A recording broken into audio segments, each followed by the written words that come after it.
So you've had a second to kind of collect yourself. Tell it to me again. You guys were playing last night, drinking a bottle of wine. Putting puzzles together, doing artwork. Doing puzzles, artwork. Okay. Had a bottle of wine and then decided to play hide and seek. So What time was that? Do you remember? I mean, I know that I was in bed probably by like what, 12:30. Okay. Well, I went upstairs at least, and I fell asleep. Okay. Forgetting that he was in the suitcase. So you guys were suitcase. playing the hide and go seek. Yes. And at some point you put him in the suitcase? No, he got in the suitcase. So he thought it would be funny to be put in the suitcase. So I was like, okay, well, I'm going to joke with you and I'll zip you up and make him, squirm a little bit, whatever it is. But then I fell asleep. I fell asleep. Where was the suitcase? Right where it is. In it. Right down there? Yes. You zipped him in there? Yes. Thought he would be funny, a little joke. It was. We both were laughing about it. Okay. And then I fell asleep. 8 is enough. The woman accused of killing her boyfriend by zipping him up in a suitcase will have to represent herself at trial. We first told you about this story last night at 10. Sarah Boone has been through 8 lawyers in 4 years. Oh my God! I had told her from day one that her snotty attitude was inappropriate, and I tried very hard to bear with her and her attitude.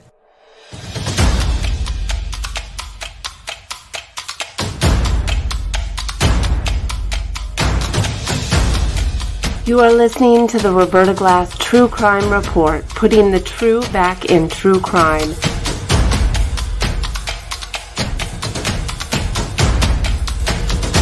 From New York City, Roberta Glass is now on the record.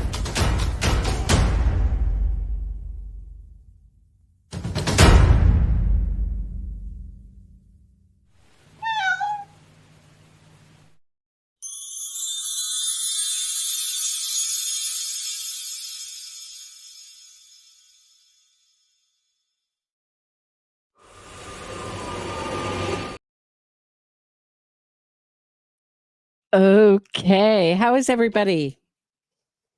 I want to talk about Sarah Boone today. And the reason I played that opening, I wanted to show you a little bit of what she was like in these hearings, what she was like with the police. And it was certainly very different on the stand because now, of course, she has to support with her testimony a defense of imminent danger, meaning I was in imminent danger, in fear for my life.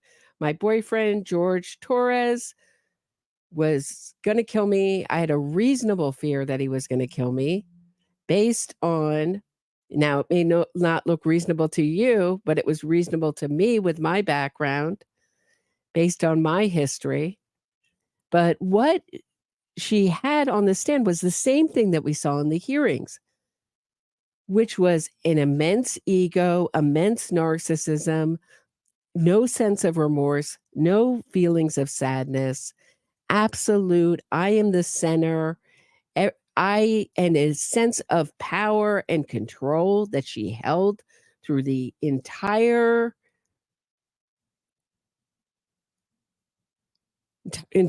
of her testimony. It was wild. And I was watching the comments and they were like, wow, this is bad. I don't believe this. But I don't think they realized how bad it was. So today, and why it was so bad. So today I am going to attempt to explain to you why it was so bad, what she was really saying, what the words meant, why she used certain words, why the strategy she used. I mean, it was the only strategy she had open to her. So she had to go back a little bit on this like hide and go seek game, although it did start out that way, but go into, I felt once he was in the suitcase and was going to come out, he was in fear for his life, and why I don't think that's going to work. Something that the prosecution picked up on immediately. And before we go into that, I want to show you, there was a moment in court where she had to, hey, Bling is the New Black, nice to see you. I've been listening to your West Memphis 3 playlist all day. Oh, I'm so glad Bling is the New Black. I was totally fooled by that case. That's one of the cases that got me got me interested in making a podcast because the facts of the case were so different than the documentaries, what's presented in the documentaries. Glad there's quite a few. Bling, nice to see you. I thought I'll never see Bling again. That's what I thought when you commented. Because that's an emotional case and you don't know which way people are going to go with that.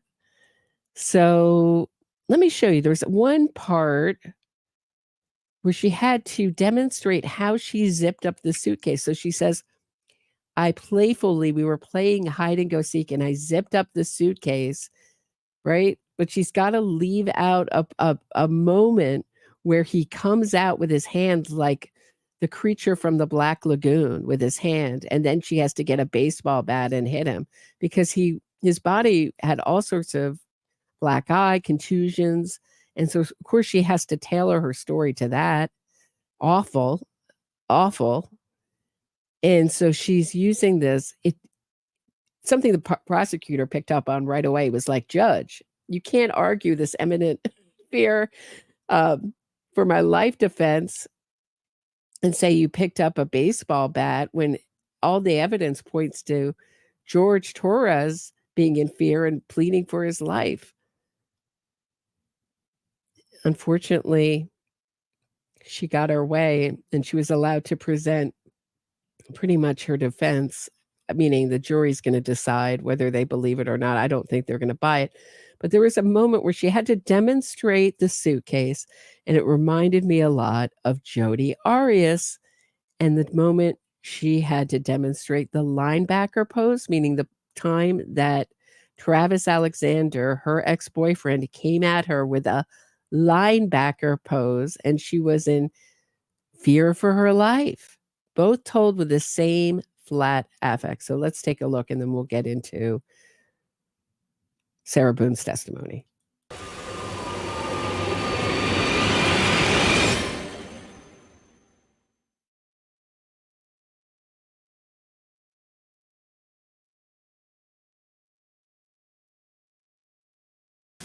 Show us. Are you talking about how I zipped it, or? When you're done zipping it shut and he's inside of it, where are the zipper components?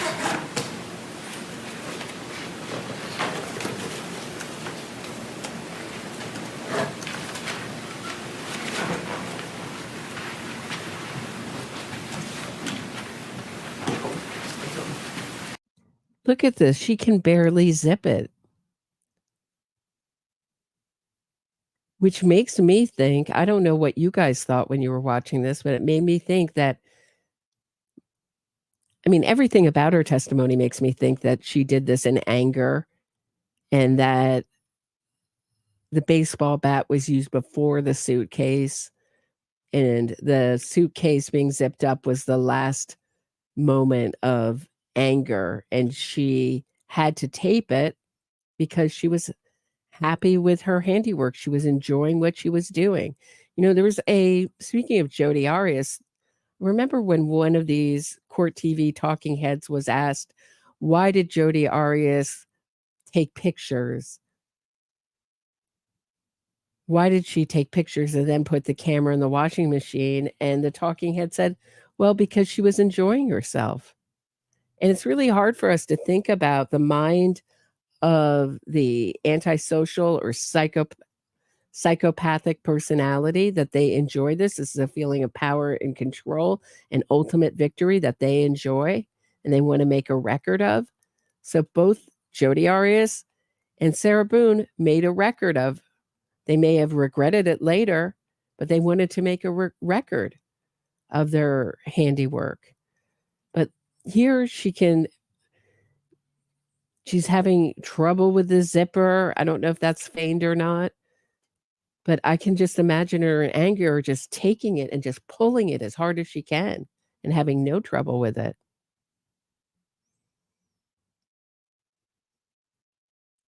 Just tell me what set up.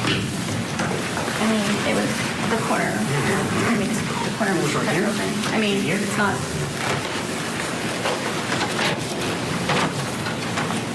Yes, this one was already pretty much dead. From what I can remember. That's how he was coming with his hand out, it was like this from the corner part.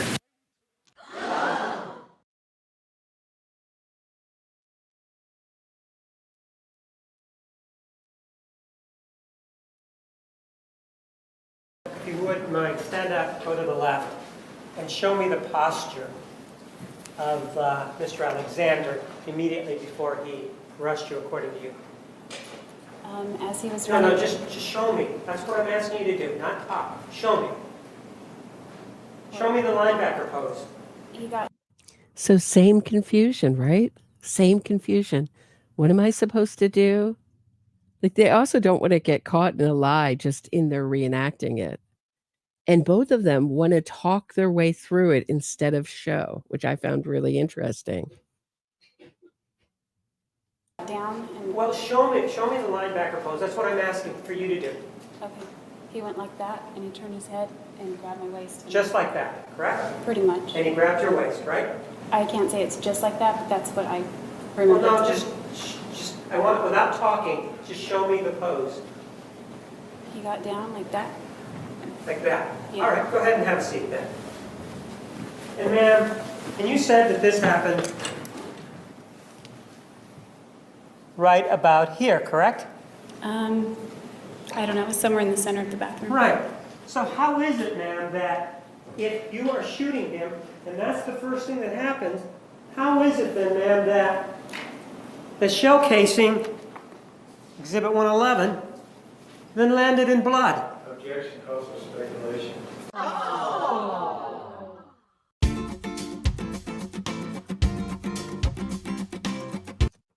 Right. So it's not just their flat affect, it's also their baby girl voice, the soft voice, and of course, the need to control through language. Let me just tell you what happened, because maybe if I show it to you, it won't match my story. So I'm really reluctant to do that. I thought that was interesting.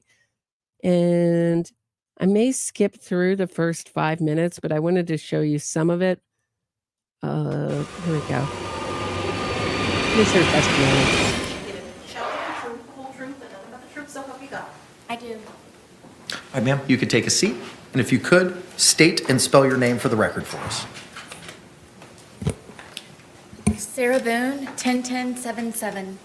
And could you spell? So here's something I thought was interesting. Why does she put the microphone all the way down like that? And I was like, why is she doing that? She's been thinking about dreaming up this moment. She wanted a hairdresser and a stylist available to her. And I thought, because am I the only one who thinks this, that she didn't want her face interfered with? She wanted everybody to have a full view of her face. Look how far down her mic is. I mean, if you look at this like I was editing the video, you can see her voice is not only is she, hold on, excuse me. Not only is she talking in a baby doll voice, but she's like also really like honed in on the camera. So what do you guys think? Spell your name. SARAHBOONE. All right, thank you very much. Sir, you may inquire. Ms. Boone, would you please tell the jury where you were born and raised? Atlanta, Georgia. You were born in Atlanta? I was born in Atlanta. And how long did you stay in Atlanta before you moved here to Florida? I was 3 years old, 3 or 4. Okay. And from that time, y'all moved, you and your family, your mother and father, moved to Orlando? And my grandparents. Okay. Y'all all moved down from Atlanta down to Orlando? Yes, and my 2 brothers. Okay. And were you raised here essentially from that time on? Yes. And you resided here in Orange County, Florida that entire time? Yes. Okay. And where did you go to high school here locally? I did. Where did you go to high school? Edgewater. Okay. And tell the jury, how old were you when you graduated? I was 18 years old. Now, I know you lost your mother and father. Overruled. I know you lost your mother and father in your teens and in your 20s. Is that true? So this was all to paint her as a sympathetic character. I'm going to move forward to a little bit in the beginning here to when she meets George. So just that she was trying to help her family out, and then she got divorced from her first husband. Then she met George. Okay, so that's what I'm attempting to do here. I think I'm even like a little too far ahead. I just want to go back. It's a really long file, so it's a little bit more sensitive. Just go back to around where I pinned it before. Here we go. This is when she meets Jorge. I guess I kind of felt broken from being in the process of the divorce that he knew about. But then one of the things that we could relate also was the fact that he was here in Florida because he had just been divorced from his second wife. So that was another topic that he and I could compare notes on. So eventually the divorce was settled. Did you get your own place? Yes. Is it fair to say that after at first you lived in your parents' home, correct? Yes, until I was married. And then you moved directly in with Brian? Yes. And then y'all lived in the marital home, correct? Yes. And then you got this apartment? Yes. So that was the first time in your life that you actually had your own place? Yes. And what was the address? 4748 France Court, apartment number 3. And what city is that in? It's in Winter Park. How far is that from here? 20 minutes. Okay. So you got that apartment, and initially were you by yourself? No. All right, tell the jury. In the almost year, about 10 months of separation from Brian, my ex-husband, that is the time when I met George. And my ex-husband was trying to buy me out or force me out of our marital home, and I needed to find somewhere to live. And so did you and George agree to rent the apartment? yes, I needed extra income. We could not afford it, just on my own. You were receiving some income from the marriage settlement, were you not? Yes. So you did have consistent monthly income coming in from the marriage settlement? For the most part, yes. But you needed more to live? Yes, to pay the bills and for rent. So did you and George have some agreement? We did. All right, what was the agreement? The agreement was that if I decided for he and I to live with one another, because it would be under my name, that he would help with the monthly bills and on a regular basis where it wouldn't be something that I would have to argue with him about. It would just be an automatic, make sure that everything's paid first, and then from there, hopefully have some fun with it. Okay. So I understand from that point on, would it be fair to say that y'all saw each other on and off for about the next 3.5 years? No, I would consider us a couple. Okay. At some point, he asked me to marry him. Okay. But y'all. Right. So it's very important that this was the great American love story, that she thought he was too handsome, this 5'3" man that she constantly is describing as small, which I thought was one of the more interesting things in this. I need a new adjective other than interesting. Fascinating, compelling things in her testimony. How about that? Was that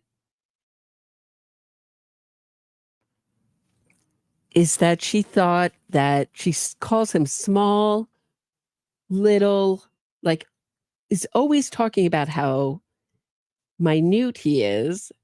And then when it comes time for her to be in fear and his weight gets mentioned, she says that she was 96 pounds, which clearly she isn't. If you saw the opening, 96 pounds. She's slight, but I wouldn't say 96 pounds. But of course, she has to be smaller than he is because she has to get over this I'm in danger narrative, that I could reasonably be seen as in fear for my life narrative. and she's really trying to sell it. So when she mentions how small he is, to me, it seems like a dig. You see these kind of digs. Latex Spouse is one with Wendy Adelson. If you followed my Dan Markel coverage, the people, these killers can't help themselves, in my opinion, killers, in my opinion, don't sue me, Wendy Adelson, or alleged or accused killers. And some accused killers can't help themselves from disparaging the victims. And you see it over and over and over again in case and case and case. Does anybody remember Karen Reed when she was asked, did you love John O'Keefe? She says, oh, we were dating. They can't help themselves. So I thought it's take note of how often she describes him as small or his body parts as small. Did have times where he left and went to live with his parents. Yes. Is that fair? Yes. And there were times where there was an understanding that y'all were going to break up. Multiple times. Okay. Greg, I'm sorry. Did she say 98 pounds and not 96, Greg? Okay. Greg Shell says she said she weighed 98 pounds and that she had gained weight in jail. Well, that's because her lawyer prompts her, like, you gained weight while incarceration. And she's like, yes, I have. Thank you for pointing that out, lawyer. Like, so narcissistic, doesn't like to point out any of her own faults. So obvious by her demeanor with it. I'd be like, listen, I got fat in jail. Have you seen the food? I hope I never kill anyone. I don't think so. All right. So, again, on again, off again. Yes. This was actually before we had our apartment. That was, I guess, our dating phase. Okay. So y'all were together for 3.5 years. Is that fair? Mm-hmm. Yes. And y'all had actually agreed to marry? He had asked me yes a couple of times to marry him, and one time I agreed to yes. Okay. Now, I want to get directly to the date of this event so that the jury can hear your testimony. All right? So tell us, I believe the date is February the 23rd of 2020. Explain to the jury that whole day, from the time y'all got up, the whole thing. Approach.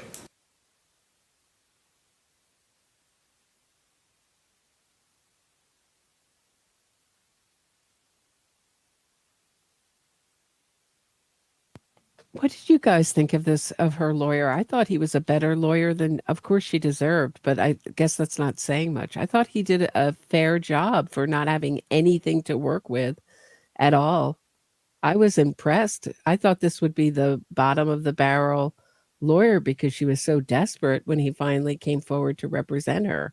She had been so awful and abused so many lawyers before this. I didn't have high hopes. I thought he was great with what he had to work with, which was zero. I mean, he argued and got in that evidence of her imaginary non-DSM 5 conditions, right? Meaning like her psychiatric conditions. Objection's overruled for now.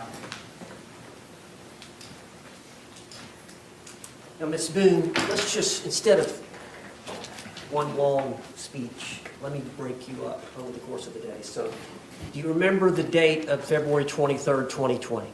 Yes. Do you remember getting up? Yes. All right, just tell the jury about that morning. What y'all did that morning. What you and George spent the night together at the apartment. Yes, at that point he was living there. Yes. So y'all slept in the bed together upstairs. February. So y'all would have gotten up that morning, February 23rd of 2020. Yes. All right. Tell the jury what happened when y'all got up. He was already downstairs, and I went downstairs, and he wanted to start the day off by drinking because it was a day off from his job. And I talked him into cleaning and tidying up the house for a sense of accomplishment. So that is what we did for however long that it took. Okay, so here's the first part of the day. Is he wanted to drink right away. Right away, she should have been afraid. She said anytime he wanted to drink, she said, I was almost always in fear because I knew what would happen afterwards. If you think that violence is going to come after it, wouldn't you be terrified? Wouldn't your stomach sink at that news that I want to spend the whole day drinking? Not, well, I knew what we had a bottle, half a bottle in the fridge. And so, but listen to, once again, she's in control of the day. She tells him what to do. And this goes all through her testimony. Again, sets up a scenario of power and control in the relationship, and with her in the driver's seat. Terrible for her defense. So her narrative, because she's so narcissistic, she can't change the narrative, even though it would help her make a complete narrative, a narrative that wasn't contradictory. Oh, as soon as he wanted to drink, I was in fear, and he demanded that we clean up. So I just cleaned up as well as I could, right? Whereas he's in the driver's seat. I told him that it would give him a sense of accomplishment. And, I told him how to make his art. And watch her over and over again. It's going to come up so many times, is where she's calling the shots. Watch it. It's crazy. So we did tidy up the house and got everything in order, and it was kind of a reward, I guess, to be able to sit and enjoy ourselves and sit on the back porch. All right, what do you mean by cleaning up the house? What did y'all do? We swept and mopped. We folded some of the laundry. I know that we did the dishes, emptied the dishwasher, just general run-of-the-mill tidying up. And did you have your son coming the next day? Yes, that was one of the reasons why we were able to do that. What was the arrangement you had in terms of the next day would have been your day to pick up your son from school? Yes. What time would you pick Lucas up from school the next day? I believe his school ended at 3 o'clock. Okay. So you would have been responsible to pick him up, and he would be spending the night with you that night? Yes. So you wanted to have the house nice and clean? Yes. How many bedrooms are in the home? 2. And you and George had one bedroom? Yes. And who had the other? Lucas. All right. Is that exclusively his bedroom? Yes. All right. So how long would it have taken y'all that morning to clean? I don't really remember what time we woke up, but maybe a good 2, maybe 3 hours. Okay. And would it be fair to say that you and George both smoked cigarettes? Yes. And would it be fair to say that you and George both drink alcohol? Yes. All right. So at some point, y'all finished your chores, yes, right? And then y'all were going to enjoy the day? Yes. All right. What was the plan? It was just kind of, we've got the day to ourselves. Let's just kind of relax and go with the flow. All right. Did y'all make a decision that y'all were going to start drinking? Yes, we had a half of a bottle that was already in the refrigerator, and I did not want to go out afterwards. I, again, had Lucas coming the next day, so we went over to Publix to purchase another bottle of wine so we could not have to go out later on that evening. Now, you were here in court when the state played the video of you two and the Publix purchasing the bottle of wine? Yes. Is that what you're referring to here with the jury right now? Yes. Okay. And that was around noonish? I believe so, yes. Okay. Had y'all started drinking the leftover bottle before going to the Publix? No. Okay. So, y'all bought a bottle of wine? Yes. All right. And how did y'all get to Publix? My car. How far is Publix from your apartment? 5 minutes. How would you get there from your apartment? What do you mean? Did you have to go across any major highways, or is it right there? You just come out of our apartment complex and you do a little U-turn and then you come up and it's right in that complex. Okay. But it's easier to drive than to walk? Yes. Okay. Now, I know at some times y'all would simply need cigarettes and it was in walking distance. Can you tell the jury about that? Yes, there was a Lotto Zone convenience store with, in the same, I guess, parking lot of our townhome, our complex, and it was just a straight shot from our apartment to a back gate, and you could get right into the convenience store from right there. Okay. Yeah, it's amazing to think that anyone smokes anymore. But of course, I live in New York City, which is like, has some of the strictest anti-smoking. Though you do see people occasionally smoking. But I mean, the expense of it, when she says we don't have 2 nickels to rub together. So she's also narrating her own Penni novel, her own soap opera. We were soulmates, but we were poor. We didn't have 2 nickels to rub together between us, but we just hung out and enjoyed our dogs and our life and our, I mean, if this had really happened the way she said it would happen, this day would be so sad. That meaning the end of the day would be so sad to her that she couldn't have said that it was a fun day. It was a great day. This is something also, I'm talking a lot about the Madeleine McCann case lately, that Madeleine McCann's parents did. Madeleine McCann said to us, this was the greatest day ever, right before she disappeared. Odd. Is it a way that they deal with their guilt? I don't know. Let me know what you think. But y'all went over to get that bottle of wine around noonish, and how did you took your car? Yes. Did George have a vehicle? He did not. Okay. And how did you pay for the wine? With my debit card? And then y'all came back and started drinking? Yes. Okay, tell us what you did when you got back from the Publix. Just went on the back porch where we usually spend our time because we're able to smoke cigarettes outside as opposed to inside. And Is cigarette smoking not allowed indoors? it is not. Okay. Do you have pets? Yes, I do. Well, did you have pets? I did, yes. Okay. Were they with y'all there that day? Yes, my dogs were with me all the time when I was there. How many dogs do you have? I have 2. And just what are their names? Penni and Tess. And what is the breed? They are red Boston Terriers. And are they both disabled? Yes, Penni is blind and Tess is deaf. So when y'all went out to smoke on the back porch. So she doesn't have 2 nickels to rub together, but she does have 2 breed dogs who are blind and deaf.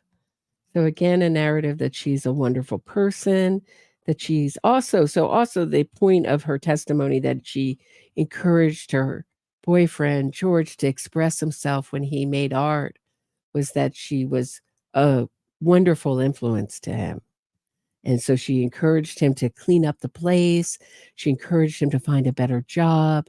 She encouraged him to clean up the place and feel better about ourselves. It's not that my son's coming over tomorrow and I don't want my son to be I don't want to clean this up hungover. I mean, at that time, if you drove in your car to get this alcohol, you would be arguing the whole way over. Please don't drink. Please, can we do something else? Blah, blah, blah. It doesn't match her defense. Again, shows her in the driver's seat, literally in the relationship. How did her lawyer not? I guess her lawyer, again, she was probably in the driver's seat with her own defense with this lawyer. That's why she almost represented herself when she didn't want to. It's because she abused so many lawyers. So this testimony had me questioning the whole narrative that she puts out. I'm going to show you the first half of it or first quarter of it, questioning the whole narrative that had been put out about their relationship and the injuries she got in it. Meaning, was she the aggressor? Did she get some of those injuries inebriated? Or did she get some of those injuries doing stupid stuff, stupid game stuff, inebriated? There's one part when she talks about getting stabbed in the leg with a steak knife after making steak because they were sword fighting. Oh, no, they weren't sword fighting. He was aggressive towards her, and she was forced to make up a story about how they were sword fighting, and it accidentally happened. It made me wonder if a lot of this stuff happened accidentally when they were inebriated. I just had a hard time seeing her in the victim role. Maybe it was in retaliation. Maybe it was dual, this kind of dual, double abuse doesn't really happen. Usually one person has the power in the relationship. And drink, I assume, as well, correct? Yes. Do y'all take the dogs out? Oh, yes. All right. Is there a place for them to do their business out there? Yes, I extended our back porch for them to have a little bit of area as opposed to going from a large backyard from my marital home to our little townhome. And they would come out there and do their business, and I could sometimes I would open the gate and then walk them in the back part of our apartment. So you and George were just going to enjoy the day together? Correct. Is it fair to say y'all don't have a lot of money? Yes. And so y'all were going to do something there in the home? Y'all weren't going out for dinner or? Yes, we primarily, I would consider us homebodies as opposed to going out and partying and doing this and that. Okay. And how long do you think y'all were out that afternoon outside? Meaning we like to party in the home, and we didn't like to take our partying outside because often it ended with someone getting hurt. A few hours. All right. Could you tell the jury what y'all did during that time? We have a dartboard that's out there, and we just had drinks, and we're just really enjoying each other's company and talking about, things upcoming. We both were looking for a job and just kind of, I guess, encouraging and supporting and planning. And Well, now you said he had a job. Was he looking for a job, a second job? no, the job that he had was very unstable, and at that, So he was looking for something new. yes, at that time, yes. Okay. And so during that 2 or 3 hours, would it be fair to say that y'all drank the bottle? Yes. Okay. So would it be fair to say that y'all were feeling the effects of the alcohol? Yes, Okay. At some point, who made the decision to come in? I did. Okay. Why did you want to come in? I felt that George needed a change of scenery. Okay.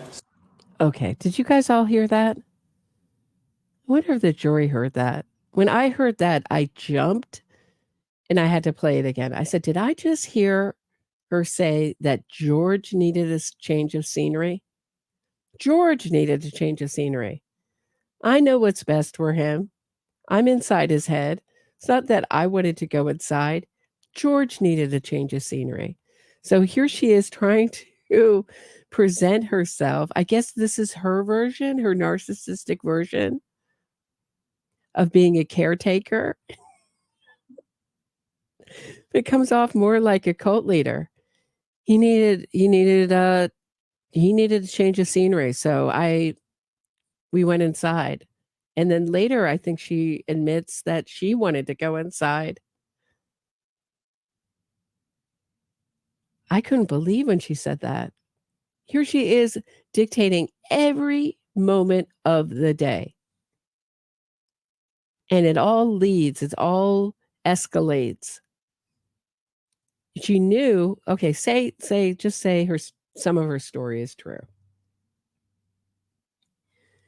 if she knew that he was going to get this alcohol and what it was going to lead to, she should have been A, exiting, or B, trying to think of an alternative plan from then on out. If she can plan enough to clean her house and plan enough to make sure they have enough alcohol and plan enough, even on the fly, to make sure that George, gets a change of scenery when he needs to. She's so in tune. How is she not in tune enough to know that with his pattern of drinking, that it's going to get to an out of control state, and she's already got a plan how she's going to keep herself safe? I can't believe she turned down the 15-year deal. Apparently her sentence second-degree murder starts at 22 years. The jury's already seen that video. That video enrages any feeling person. He's going to throw the book at her. I mean, I think she's doomed. And I think she's going to be absolutely shocked when the sentence comes down. It's going to be Charlie Adelson all over again. I'm not going to say she puts the head on the desk, but that's how she's going to feel. So y'all came in, and then did y'all do anything else before he left again? Were y'all doing anything? I know y'all did some arts and crafts. What did y'all do? At some point, he went to get another bottle at Publix. Yes. I believe it was after it was right before, I believe, that we had gone inside. Because he called his daughters. I was trying to encourage him to call his family. Okay, now where are his daughters? There's another thing that she made him do that day. She encouraged him, i.e., made him call his daughters. Who's in control here? Little hard to say you're a victim when you're not only controlling your actions, you're controlling his actions.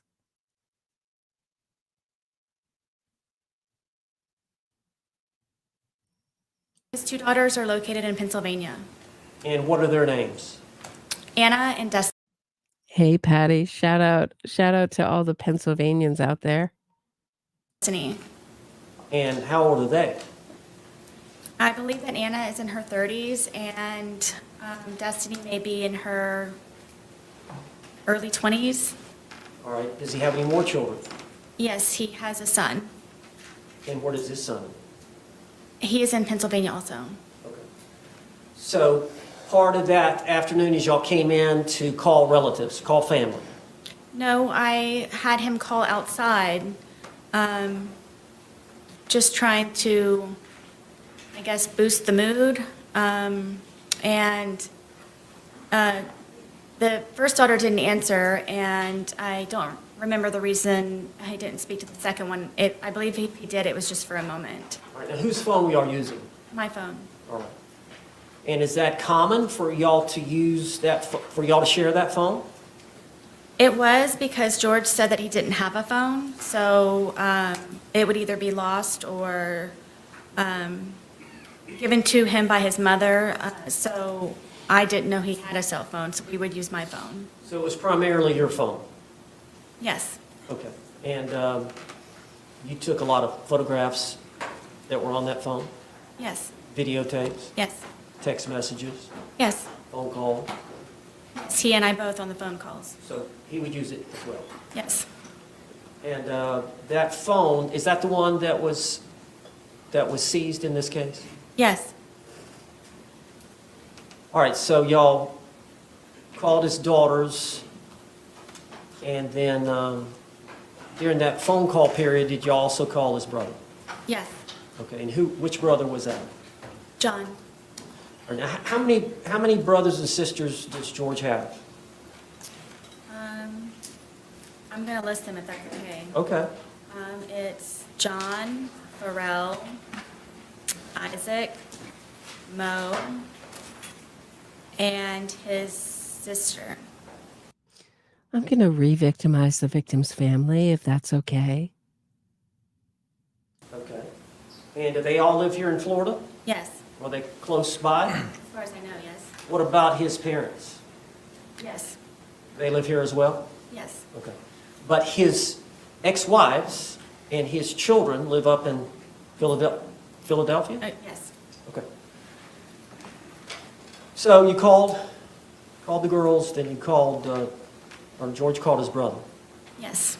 Was that conversation that long? No, it was not. Okay. And then after that phone call, were y'all inside by this time? Yes, at this point, I believe that it was a good time to get a change of scenery. So I thought George would be better off inside, and frankly, I didn't want to be outside any longer either. Okay. So just to get an idea about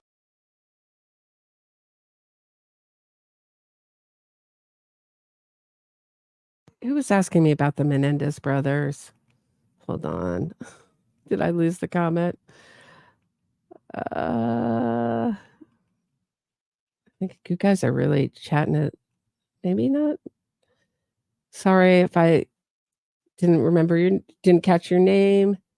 I did hear, I knew it was coming today because I knew they wouldn't announce it on a Friday.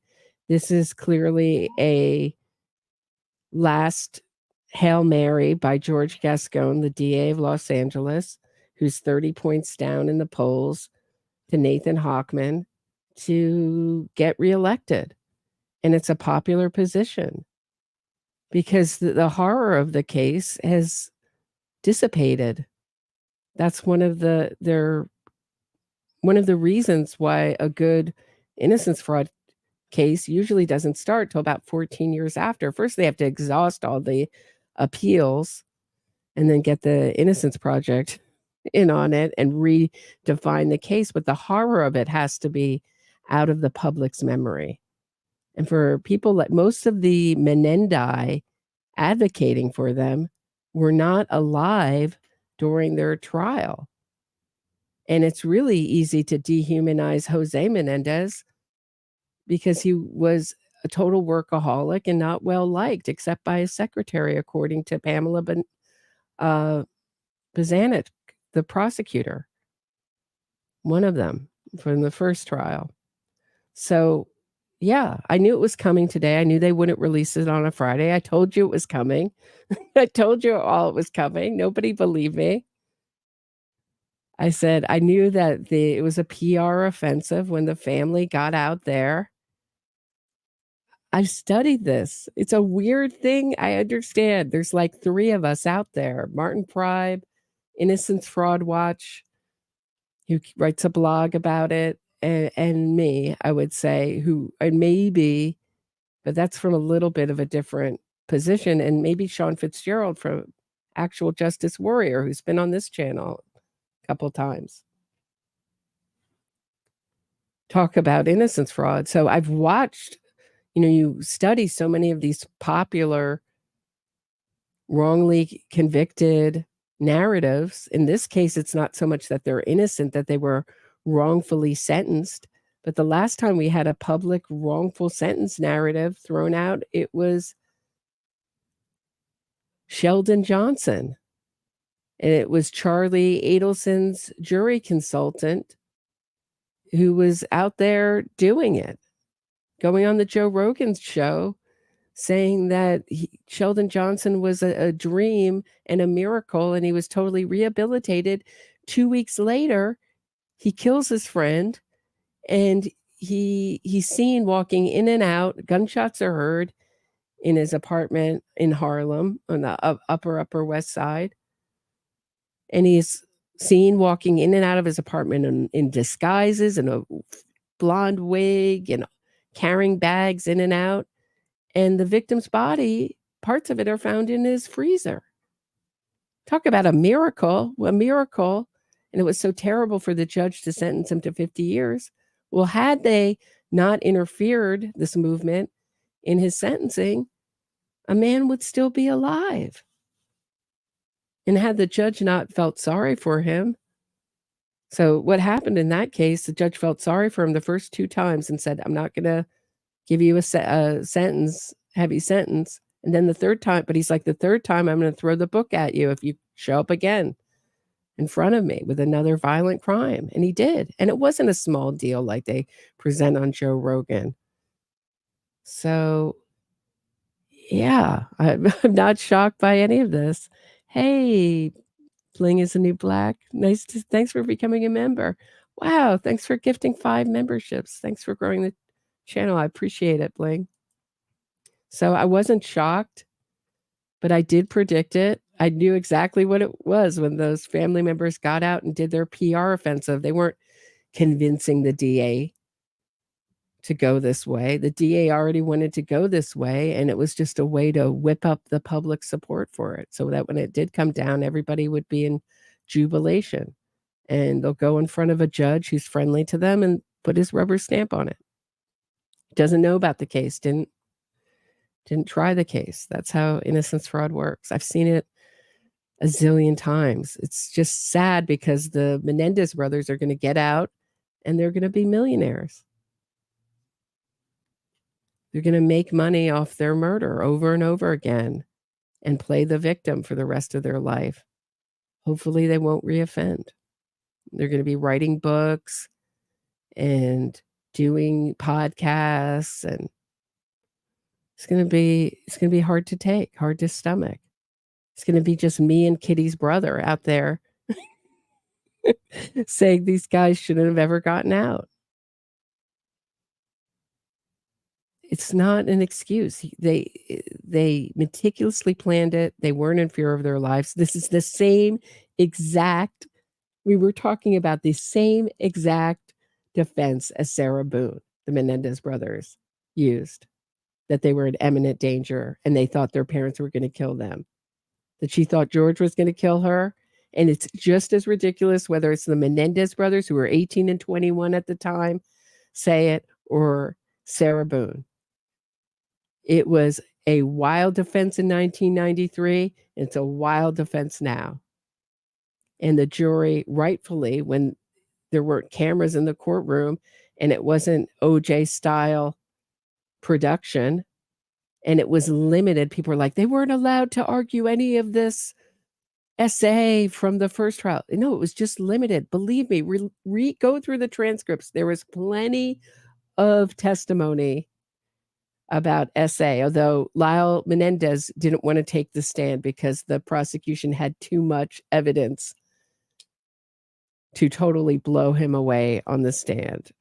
So he didn't take the stand. Lyle did it. That's not the prosecutor's fault that he was asking witnesses to lie for him, et cetera, et cetera. And none of this evidence will ever be examined. Roy Rosello's affidavit, which is ridiculous, if you read it. Sorry, I don't believe him at all. I'm sorry, I don't. It's just, I'd love to know what the connections between Roy Rosello and the defense team are, or the Menendez brothers. But he was offered something, either just even the idea of making his documentary, even bigger than it was, with a big story. But I don't think it's just that. I think it's a coordinated effort with the Menendez defense team. Notice when Mark Garagos got involved, you notice how all this new quote unquote evidence came out and the documentaries started flowing. They all work the same way. Documentaries, compliant media. I hope you guys are getting the picture. About this time is when he went to get the second bottle, or did y'all stay inside for a while before he left? No, from what I recall, it was, I thought the day was over and it was going to be get ready for the evening, for the day. What do you want for dinner? You know, do you have an extra load of laundry that you need to throw in? Kind of thing. And that was my understanding. And this was about 5-ish or something? I don't remember the time. Okay. At some point during that time period, did George go to Publix again? Yes, I thought he was going to be walking to the convenience store, but apparently when he returned, he had gone across the street with my car and my debit card to buy another bottle of wine. What was your understanding of where he was going? To the convenience store, walking. For what? Cigarettes. Okay. And you learned obviously that he came back and you learned that he'd used your vehicle? Yes. And he'd used your debit card? Yes. And he'd brought back a bottle of wine from Publix? Correct. And you saw the Publix video of that? Yes. So he comes back with the other bottle of wine, and did he want you to drink with him? It was expected, yes. Yes. And you agreed to consume the second bottle with him? Yes. Okay. So over the course of that evening, drinking the wine, what did y'all do for time-wise? Watch a movie, music? Just kind of tell the jury what you remember. I know it's obviously been a while, but... It was kind of a regular thing where I would always try to come up with entertaining activities for George, and I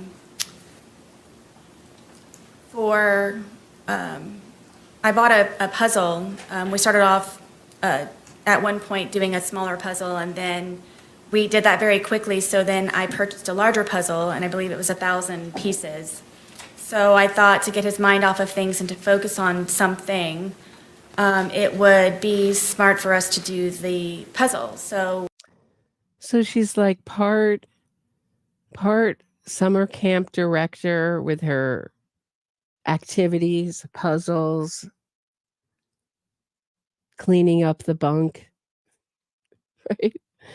And part in the marital homestead. And she's supposed to be other part victim. It's just absurd. And she seems to love taking the stand and love talking. And this is the kind of witness that will talk themselves right off a cliff. I was surprised by the cross. I thought it was a kind of an ineffective cross. I thought that her testimony was much more effective than the cross. I thought she's going to get killed in cross. But I think that maybe this is just my thought, that the prosecutor was worried about appearances and didn't want to appear to be beating up on her so that the jury would have sympathy for her. But I thought it was a pretty light cross compared to what they could have done with it. I mean, everything's a lie. Everything here is a lie. I think the day started out badly. I think these are all portions of days that they had before I think they're real memories, but I think she's compiled them, all her best memories. Hold on one sec. All the best memories into one day. Remember the time we had a puzzle and we were laughing and we were dancing with the dogs to try to show that her version of loving him or him loving her. I think it's more important. He wanted to marry me. It's more important to her that the jury knows that he loved her than she loved him. She can't help but disparage him in every language choice that she uses in this. I don't know, though. Again and then again, there's a zillion people who believe the Menendez brothers. Their testimony is believable, although I don't think they've watched all of it. And that they're victims and that they had the right, that they broke into a rage after meticulously planning a murder. I don't even know where their head's at. It doesn't make any sense, but they're in the majority right now. I don't know if they're the majority. They're certainly the loudest voice. I think there's a lot of people who feel that they're guilty, just don't talk. It's just like they're guilty. They're not going to be watching videos and commenting, right? For however long that took, we finished the puzzle. So that was one. Did you every piece was finished, or was it? Every piece was finished. It was strange that we couldn't find one piece, and we thought it was funny that it was like in like the perfect place on there. But yes, every one but one piece. All right, after the puzzle, what did y'all do? I decided to continue to maintain and focus him, and I have a bunch of paints that I used of my son's that his grandmother bought him. It's a very big art wooden box, and it's got pastels, pencils, paint, any kind of whatever. And he and I were very much into art, and with this resource, it got him very interested in being more creative. How long have you been into art? Ever since I can remember. As a child, You like to draw? I like to do anything artistic. And I know, we saw some of the pictures of your apartment, but it looks like there was pictures and artwork up. Is that all your work and George's work? The majority of it, yes, are I like to do anything artistic, and on the side, I like to murder my boyfriends, and then say it was all a game and it was a fun day. She's so pleased with herself, isn't she? belongings from my home, and then also some of George's, yes, on the wall. Was he pretty good at art as well? Yes, All right, so you both enjoyed doing that. very much. So y'all got out Lucas's art set. What did y'all do with that? We were just, I guess, doodling, whatever. I would always tell him that everything that you make is a masterpiece. So just let loose and just let it go. And we would just paint and drink. Paint and drink. Xanadu. She was part Xanadu. Does anybody remember that movie? We used to watch that in college and just laugh. Muse. I was his muse. I was the muse, and then we had a big 40s, 80s number on roller skates in our apartment with our blind and deaf dogs. Yes, and listening to music sometimes, and yes. Now, with the dogs, did y'all get the dogs involved? Oh, yes, my dogs follow me everywhere, yes. Was there some dancing going on with the dogs? Yes, after we had completed the puzzle and I guess we're painted out, I thought that it might be a good point for us to maybe listen to some music. And the music that George listens to is it's very fractious to me, and it was definitely not going to lighten the mood. So we ended up finding some channel on the radio, and he was feeling it. And then we ended up, my one dog gets very active and was dancing with us, and we were just having a good time listening to music. And I guess it's getting pretty late in the... Wait, okay, so if your dog is deaf, if you have one deaf dog and one blind dog, you assume that the dog that gets rowdy would be the dog that is blind? Or is it the dog that's deaf and just sees you moving around and gets riled up? How does that work? Wouldn't you assume it was the blind dog? And how does a blind dog get rallied up? It's got to be the deaf dog, right? Does it? I don't know. I sense a problem in her narrative with the dogs there. Wouldn't they be more cautious about? Does anyone have a deaf dog that likes to, when you put on music and sees you like dancing, that gets riled up and likes to dance? Evening. Yes. Anything else I've missed? I don't believe so. All right. So tell us where y'all ended up before you started the game of hide and seek. We were there. I couldn't think of anything else possibly that I had to continue entertainment. But I remember sitting at the end of the couch and him sitting in one of my son's chairs that was in the living room, and just kind of doing this. Like, what are we going to do now? Like, I very much would like to go to sleep. Had y'all finished off the that bottle that he had bought? I don't remember, to be honest with you. Bless you. Would it be fair to say that as the day wore on, the more y'all consumed? Yes. All right. And would it be fair to say that as the day wore on, the more you consumed, the more effects you felt from the alcohol? Of course, yes. Oh, both of you? Yes. Okay. So you would agree, would you not, that at the time y'all were trying to figure out something to do and you put your head down on the couch, that y'all, would it be fair to say that y'all were intoxicated? Yes. Tell the jury what happened. At one point, I guess he knew that I couldn't come up with anything else, tapped me on my knee and said, "You're it." So from there, I ran up the stairs and hid into our shower, just waiting for him to find me so we could hopefully go to sleep soon at some point. And Now, your shower, is it a tub or just a walk-in? it's a tub, but it's in the master bedroom, and you have to go all the way upstairs, you have to go in the bedroom, and then you have to go into the bathroom part, and then there's the shower part. So did you lay down in the tub? At one point, yes, I was. Okay. So you were hiding?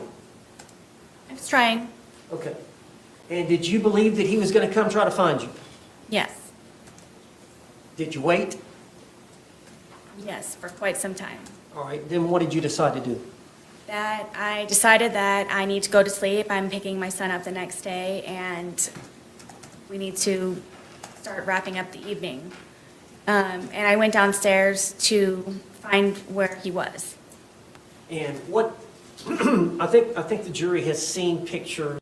Here's a perfect time to de-escalate. I knew he's drunk.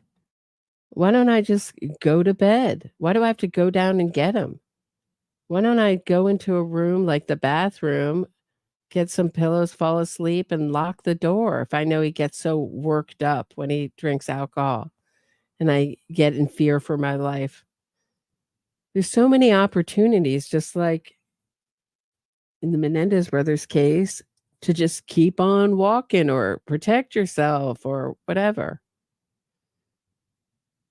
Doesn't make sense. I mean, the jury's going to be talking about this, don't you think? Of your, would you call it an apartment or It's considered a townhome. a townhome? So you walk down the stairs, right? Mm-hmm.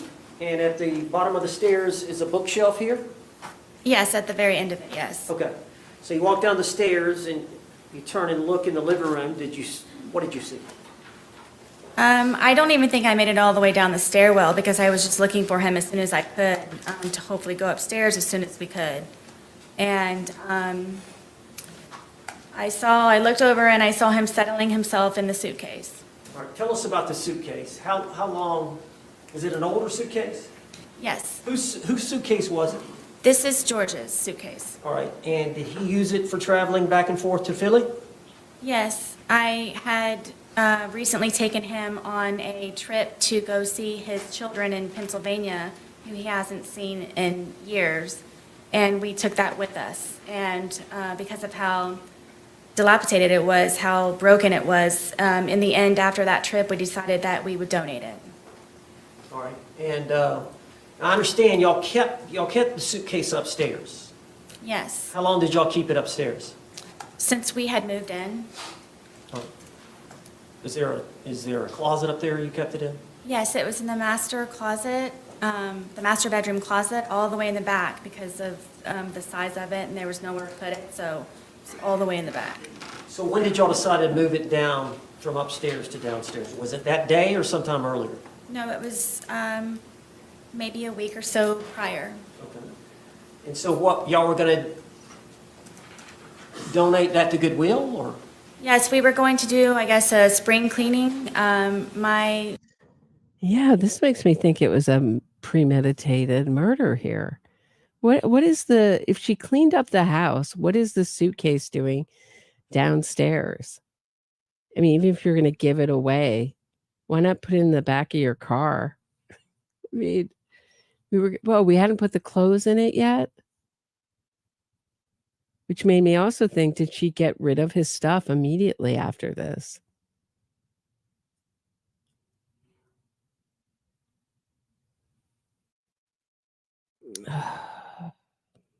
I don't know.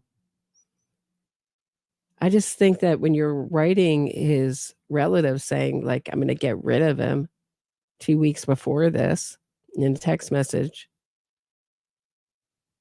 that this was her final victory. I think the baseball bat came first. I think all those injuries, and I think the final victory for her was to zip him up in it and then sit back on the couch and tape her handiwork. She knew he was going to die in there. She never called 911, guys. Her husband had to be like, call 911. And then she never did. She says in this testimony that she did, but she didn't do CPR. That's what she told the police. So I think that things were gradually going downhill and with them, and she was going to, this is the way it was going to end. And she was going to get away with it. She's convinced she's going to get away with it. Look at that smug look on her face. She thinks she's going to get away with this. Anyone who has children understands that they grow quickly, and there was a lot of clothes that I needed to go through of my sons, and then also from George and I moving in and just kind of putting everything in there, at one point where we just needed to actually go through it and organize it and get things more in order. So is that the reason it was downstairs? You were going to donate it and a bunch of things that you're going to put inside of it? Correct, yes. Okay. So it had been down there a week, so it was already down there? Yes, George brought it down. Okay. So you said that you got down there, you're looking for him, you see him settling into the suitcase. Yes. What did you do? In my head, I said, oh man, we're obviously not going to be going to sleep anytime soon. And I walked over, and he was trying to get himself flat, so I couldn't tell that he was in there. And then Now let me stop you there. The suitcase, is it this suitcase over here in the yes. in the box? You've seen it, you saw it. Yes. It's a pretty big suitcase. Yes. How big is George? George was my height. And How tall are you? I'm 5'3". Okay. And how much did George weigh? I thought it was 100 pounds. Okay. And how much did you weigh? I was 98 pounds. All right. Do you agree you put on some weight? Since I've been incarcerated, yes. Well, at the time, though, y'all were... How pissed does she look that she had to admit that she'd put on weight? I'm still perfect and my art is still just as good. My imagination blooms with my weight. Y'all were pretty skinny. Yes. So, from the pictures, it looks like y'all were both pretty thin. Yes. All right, so because of his thinness, is that how, and he's a small man. Yes. Okay, so he was able to get in the suitcase on his own. Yes. Did he willingly get in the suitcase? He was already in there. Okay, when you got to him, did he see you? Yes. All right, tell us what happened. I mean, I zipped him up. We thought it was funny, and we're joking about how he was, I guess, small enough to fit inside of the suitcase. All right, so what happened then? From there, it was just... Do you see my point about his smallness? He was so small. He was so ineffective. He couldn't get a good job, so I had to help him. We were laughing about how what a small man he was, could fit in there. She loves putting him down. And he put himself in there. I mean, in her mind, he did put himself in there by his actions, by not appreciating her enough, by not treating her right, like the queen she is. That's how I think she sees it. But it's a problem for your defense when you're arguing that you're in fear of this person when they're smaller than you. And they're in a position where they can't hurt you. Like, say, eating ice cream and watching TV behind closed doors. You have to, when you walk into a room or walk into a house, or say zipped up in a suitcase. And there's no way she left this hole in there because he would have gotten himself out. She's beating him with a baseball. That's crazy. It gets crazy. I mean, she's really thought this thing through with her defense. She's tailored this story to her defense, but it doesn't work. And you wouldn't be saying it was a great day. You'd be saying it was a horrible day.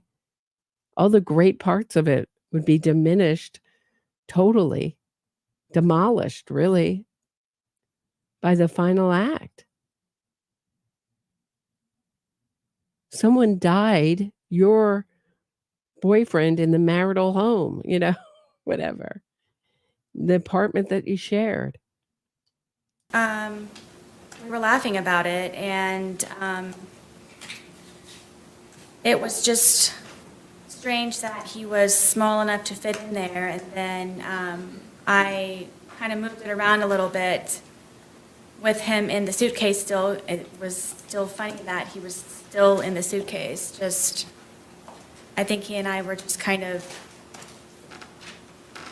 couldn't believe that he could fit in the suitcase. Did you eventually close the top? Yes, the top was already closed.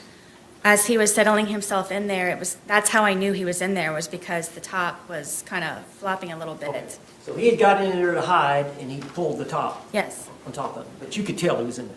Yes. You saw him right away. Yes. All right. So at some point, did you zip him up? Yes. Did you? And what was he saying or doing when you were zipping him up? We just thought it was funny. Were you both laughing? Mm-hmm. Yes. And so you zipped him up. Were y'all still laughing once you zipped him up? Yes. Okay. Tell the jury what happened then. From there, I moved the suitcase around a couple of times, just kind of on the wheels, and moved it around. And at that point, it was funny. We were joking and laughing about it. All right. Now, eventually, did you go sit down on the couch and get your phone? Yes. Did I miss something? Well, the suitcase had, for me moving it around, was flopped over. So while it was like that, I thought at that point I had a moment to, I guess, take the time to talk to him while I guess he was not able to get out for a moment. So you flipped it. You got it on the top, right? Yeah. It gets in, but at some point you flip it over so the zipper is on the bottom. Well, it was just kind of how I was moving it around, and it ended up kind of flopping. So. But it was upside down. Yes. So after you did that, what did you do? That's when I went over and decided to videotape to just see the, I guess, the jest in it, for him to understand that right now I feel safe, and right now I have the ability to actually speak to you. Right. Right now I feel safe, and I have the ability to speak to you. When I didn't feel safe, say, when I was driving and you were in the passenger seat, or when I was on the porch, right? Or say from behind the bathroom door. Your Honor, getting him in the suitcase was the only way I could feel safe. And I had to videotape. I mean, it's ridiculous. This is her victory lap. She loved it. She loved it. She loved the feeling of power and control. That's what this whole day is about. Power and control. And that's ultimately what murder is about. I decide who lives and dies. I'm God. I can make you disappear, non-existent. manner that normally I would not have the ability to do. And you were intoxicated, Yes. and you would agree that you said some things you should not have. Yes. But you realized he could not get out and get at you. Is that fair? At that moment, yes. So it goes on for about 10 minutes. Yes. You heard it here today, did you not? Yes. You heard his voice as he was speaking from the suitcase. Yes. That was his voice on the video and audio. Yes. And you heard your voice on the video and audio. Yes. That was your voice. Yes. All those things said by the man were said by George in that 2-minute video. Correct. All the words said by the female were said by you in that 2-minute video. Correct. Were you intending on showing him the video the next day? Yes. At the time or the next day, is it fair to say you don't even remember a videotape? I do not. So, from what you can tell from watching it, did that refresh your memory about that event? It did. Why did you say all that?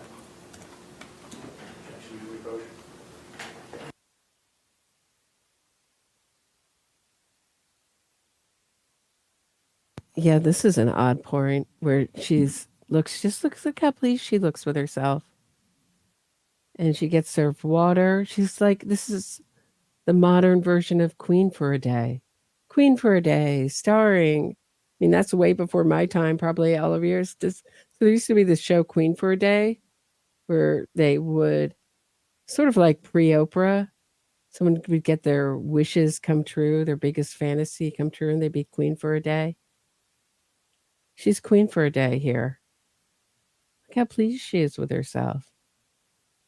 So they're arguing, the lawyer's arguing it out.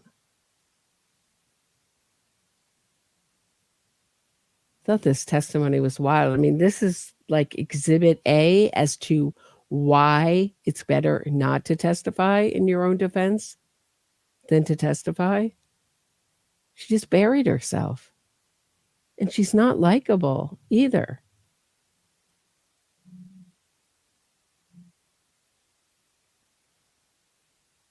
And when you're phony, people pick up on it. Though there have been great psychopathic performances that have fooled jurors, but to fool 12 of them all together, it's hard to do.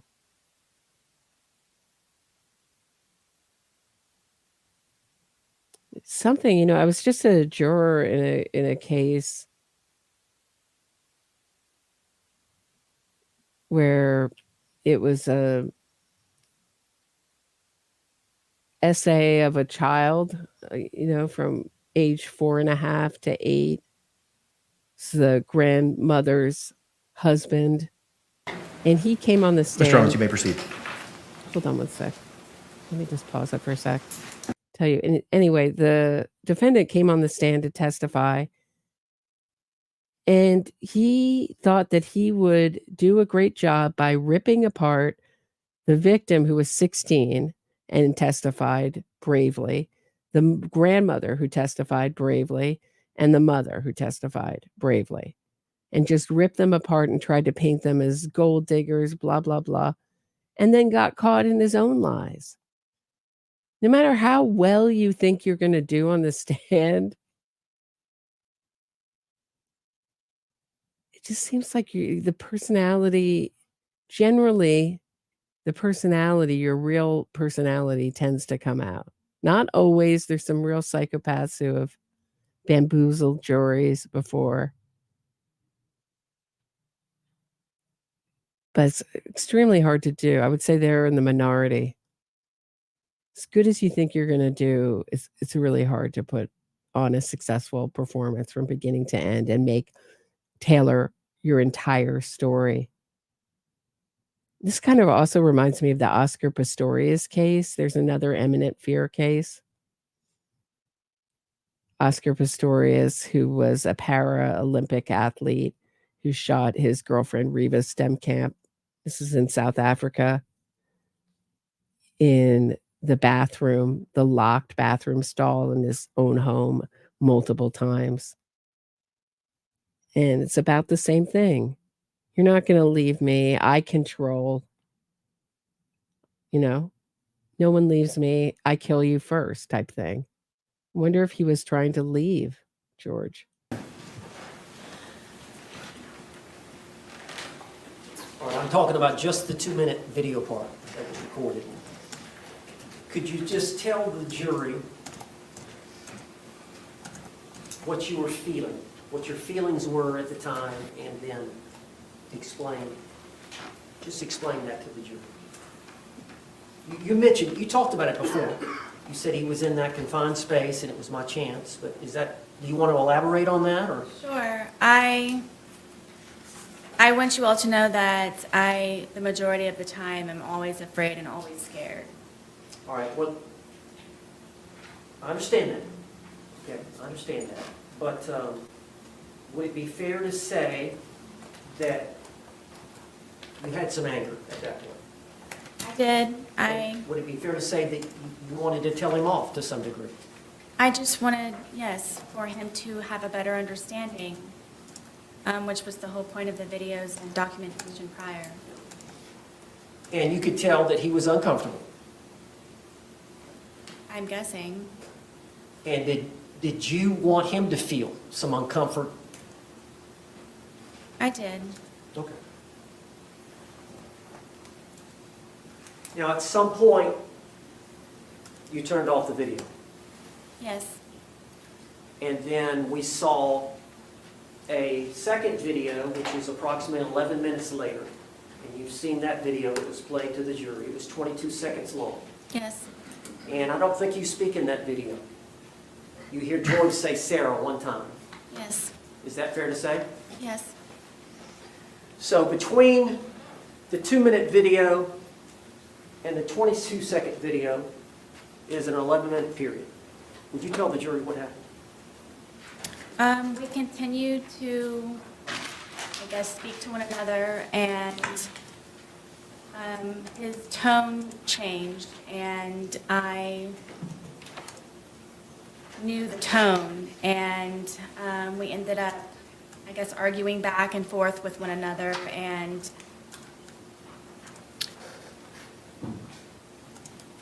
it was the things that he was saying very much frightened me, and cursing at me and threatening me. And did he want you to let him out of the suitcase? I'm sure so. Okay, go ahead, tell the jury. And it just got very heated very quickly, and he continued to push on the suitcase, and my fear was that he was going to break out of the suitcase knowing that it was a broken suitcase. And his hand started to come through, his hand started to come through this way. And so I shook. So it's kind of like a Creature of the Black Lagoon situation where his hand's coming through the broken suitcase. Because I can't say that I put him in a suitcase that wasn't already damaged, because that would already show some kind of premeditation and battery. So I had to think that he could breathe in that thing. This is called tailoring a story to the evidence. It's ridiculous. To a defense, really, not even so much to the evidence, to a defense. Stupid. And then I got a baseball. She's going to get a baseball bat after this. I think the baseball bat came first. And I think she hit him until he passed out and put him in and zipped him up and then recorded it. The suitcase. I shook the suitcase, trying to get his hand to go back in, shaking it, and telling him that, please stop doing this. Please stop doing this to me. Please stop doing this to me. So his hand actually got out of the suitcase? Yes. And you went to the suitcase? Yes. And shook it? Yes. Did that force his hand to go back in? No. So you're shaking it. Were you shaking it to try to get the suitcase, his hand back in? Yes. How long did you shake it? I don't know. But his hand was still out. Yes. Was he trying to get out? Forcefully, yes. Was he angry at you? Yes.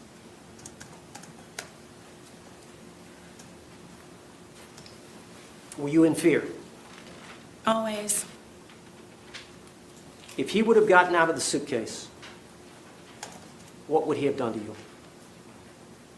Like he used to tell me, he probably would have made me unrecognizable, or I would have lost my life. Did you lose the grip on the suitcase? Okay, so if she gets off on this, she gets acquitted.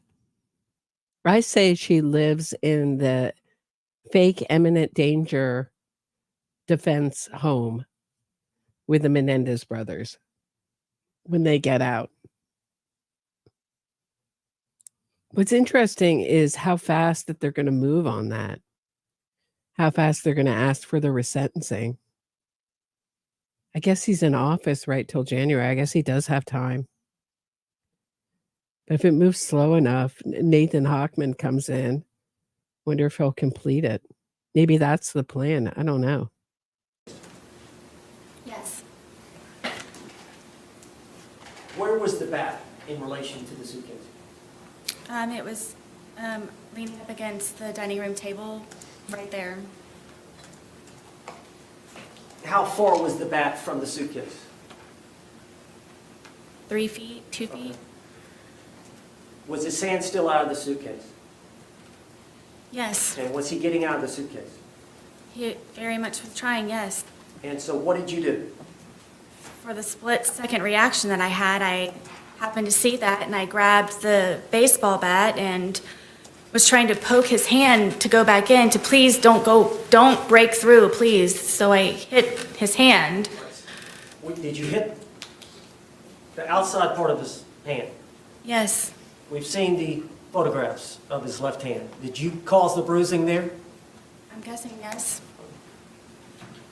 Now, you've seen the bat. It's a youth bat. Yes, I bought it for my son. Is this the bat you used? Yes. And you said you poked him with it? Yes, I kind of pushed, like I held it with the skinny part here and then So the grip here. prodded at it, yes. You grabbed it with both hands here. Yes. And then the barrel of the bat, the big part of the bat is here. Correct. And you thrusted it into the different areas of the suitcase?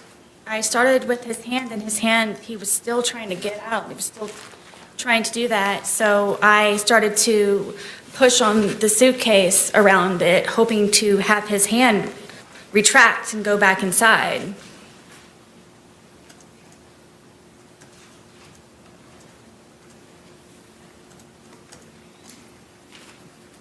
You made those injuries. I did, We've seen the photographs. yes, We see the bruising. Is that from that bat? yes.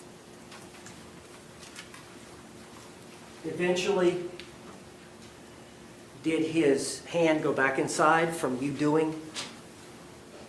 Yes, finally, he had subsided and retracted his hand. So in your mind, did you prevent him from attacking you? Absolutely. Split-second decision. Now, once he retracted his hand, do you remember zipping it up some, or what did you do in relation? Because he was upside down, was he not, at that point? Yes, At some point, you flipped him back up. I did. Tell how that happened. He wasn't cursing, he wasn't threatening, his hand was inside foremost. There was no more of him trying to break through the suitcase. So I felt safe enough to turn it back over. It wasn't happening anymore. You went back to the video and the couch, I did, yes. and we saw the second video, Yes, the 22-second, and he's Right side up again? Yes. And you hear him say, Sarah? Yes. Had you left enough room for him to get out? Zipper to zipper. Yes, that's how his hand was trying. That suitcase. Look when she says his hand. She's still so angry. She believes he caused his own death. It's not her who did it. If he had treated her better, this would have never happened. If he treated her right, if he'd given her the kind of relationship she wanted, he shouldn't have done X, Y, and Z. Whatever it is in her head. That's how she's rationalized it. But she wanted it mementos. So sick. But just think about it, like in 12 years, if someone comes along and makes a documentary on her about how we didn't understand abuse like we do 12 years from now. I mean, and people start making TikToks about her. And we have a whole bunch of feminists or little army for her, a new documentary that rewrites history with the facts. So we all know she's guilty now and know how horrible she is, but just leave it to Hollywood to rewrite this story.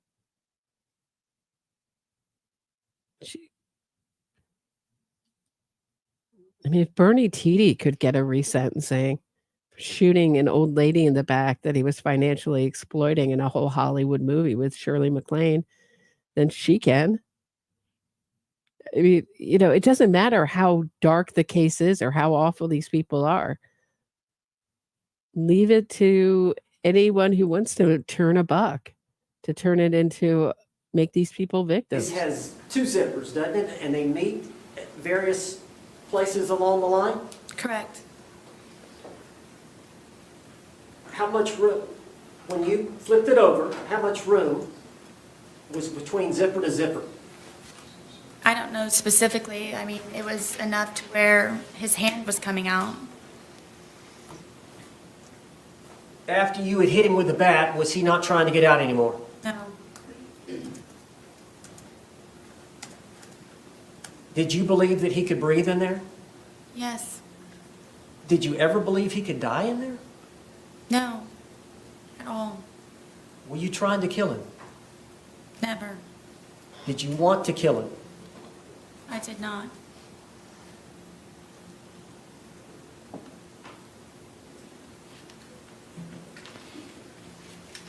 There's that kind of lie that you do. So there's a whole, I think it's statement around statement analysis, or that they noticed a pattern when people lie that they don't like to use contractions. So I did it. Did you want to kill him? I didn't. Or no, I did not. So you see that a lot with people testifying using, they won't use a contraction. They'll use when they're lying. Has anyone heard that theory before? And then she also uses the answer never instead of no coming up, if I remember correctly. So never does not mean no. If you are interested in statement analysis or how people use language, which as a writer's daughter, I'm fascinated by. I don't know how accurate it is, but it's interesting to think about. Did you walk upstairs? I did, yes. Why didn't you let him out before you walked upstairs? Were you afraid? Terrified is more of the word. As long as he was in the suitcase, he couldn't harm you. Correct.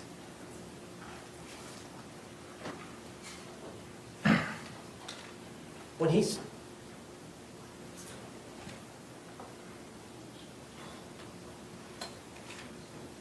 Did you want him to calm down?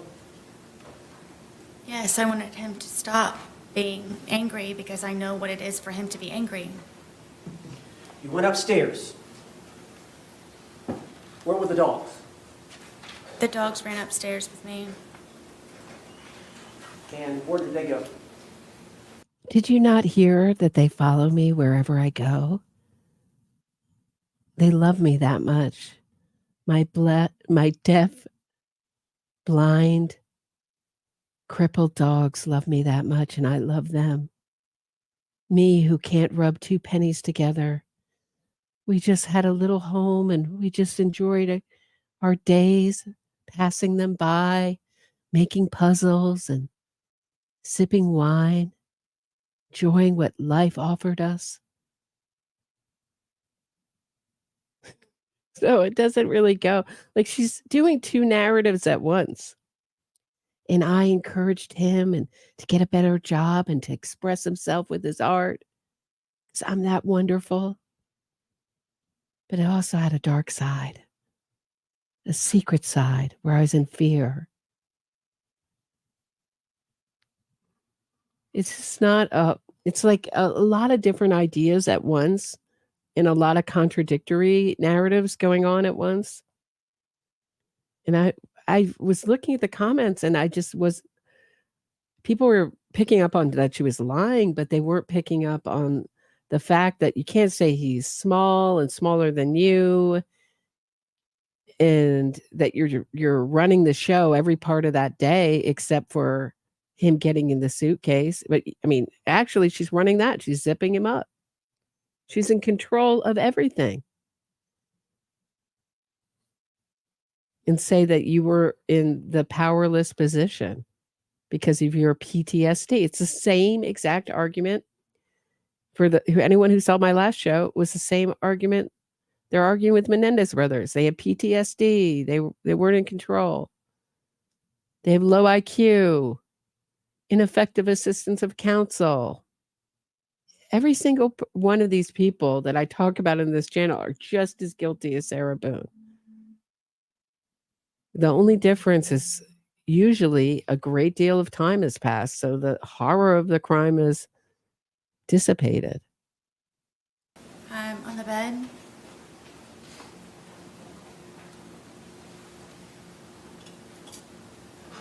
Did you have the phone with you? Yes, I know at some point you called your husband, Brian, did you not? I did. Do you recall how long that conversation was? Not very long. Can you recall what was said? I don't remember exactly. No, I don't.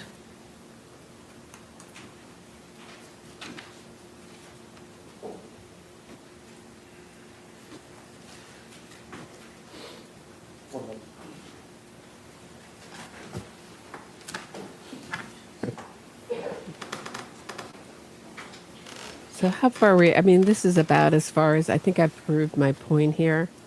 It's about, I think, as far as I'm going to go, or close to the end. Sarah Boone, you said that when he was in the suitcase, he was threatening you. Can you tell the jury what he was saying? I don't know. Am I allowed to curse? Yeah, okay. So I can't remember if I edited this out or if I didn't. Where are we? But it's, basically that I'm going to kill you. But nobody believes that. Even if he was, doesn't matter. It doesn't matter. You know what? Get in your car and call 911. Don't zip him up in a suitcase. P.S.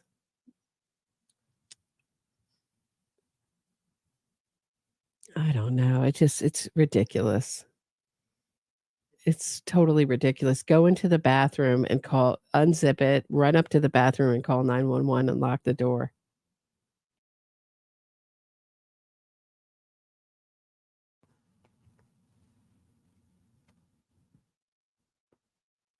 Yeah, maybe I will. Delete says, I'd love for you to go over today's test session at some point. Yeah, I just wanted to, this was like hours and hours long. I just wanted to put it in a manageable group. We've been going for an hour and 45 minutes. It's horrifying. And, what's ringing in my head watching this is all the times Mark Garagos has said, oh, if the Menendez brothers were women, everyone would believe them. I'd say they have it harder. I think we love to paint men as victims of abuse. So no. I think that nobody has any trouble because Sarah Boone is a woman, seeing her that she had absolute agency that day and was in control of the relationship and had the power. And I don't believe in a dual power dynamic. Someone can show me where that's actually been in play in a relationship that ends this way. Send me an email. My email's in my about description. I've never seen it. But this is like ridiculous. I'm glad that she had a good lawyer, though. I thought he did as good a job as he could with almost nothing. I thought he did better than Dan Rashbaum. I mean, they're both going to get convicted. But I think I would be surprised if they convict her in 2.5 hours, maybe, including lunch. I'd be really shocked. That's what I have for today, guys. Please hit the thumbs up, subscribe to the channel, share this episode. Appreciated hanging out with all you guys. I'll be back, talk more about this and other cases tomorrow at 6 p.m. Have a great night, everybody. I'm going to end with a little music. It feels like we just need a little release. It's not the case for the day, but since they're being let out, I think I'll just end it with my Menendez Brothers song. We did it for the money. Have a great night, everybody. Hit the thumbs up, please, on your way out. Thanks for listening. Have a great night.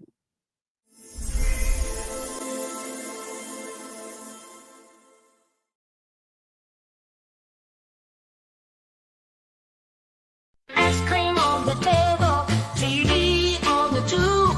Give us the victim label. Everything you heard is true. Your mom and dad, the sinner and just made us blue. Crack dealers, wells, is it boo-hoo or hoo-hoo? We did it for the money. We consoled ourselves with Rolex watches, hand-tailored suits, ran our hand over designer fabric swatches. Broke into the computer, rewrote dad's will. A Jeep Wrangler for a lady, paid with bloody dollar bills. We did it for the money.